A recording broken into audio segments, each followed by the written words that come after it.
কখনো কখনো সামান্য কাজের মধ্যে দিয়ে স্বর্গসুখ বা বিরাট শান্তি পাওয়া যায়। ব্যাগ চাইছে, ব্যাগ ছিঁড়ে দিচ্ছে। হ্যাঁ, আমার পরিবারের শুভশ্রী ও দীপা, ওদের 3 বোনের সংসার। বড় বোন 5.5 বছর, ছোট বোনটা 2.5 বছর, আর একটা বোন।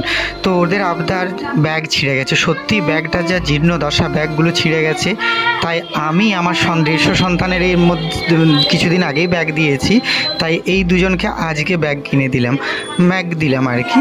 তো ব্যাগ দেওয়ার মধ্যে যে ওদের মুখের যে হাসি বা যেটা হলো, বললাম না, ছোট ছোট কাজের মধ্যেই একটা আলাদা তৃপ্তি পাওয়া যায়, একটা আলাদা মানসিক শান্তি, যে যেন কিছু করতে পারছি। আমার 150টা বাচ্চার পরিবার, এর বেশি সামর্থ্য আমার নেই। হ্যাঁ, আমি চেষ্টা করি ওরা যেগুলো চায় সেগুলো যেন আমি সময় মতো দিতে পারি, কিন্তু ওদের চাওয়া পাওয়াও খুব বেশি হয় না, সামান্য একটা চকলেটেই খুশি হয়।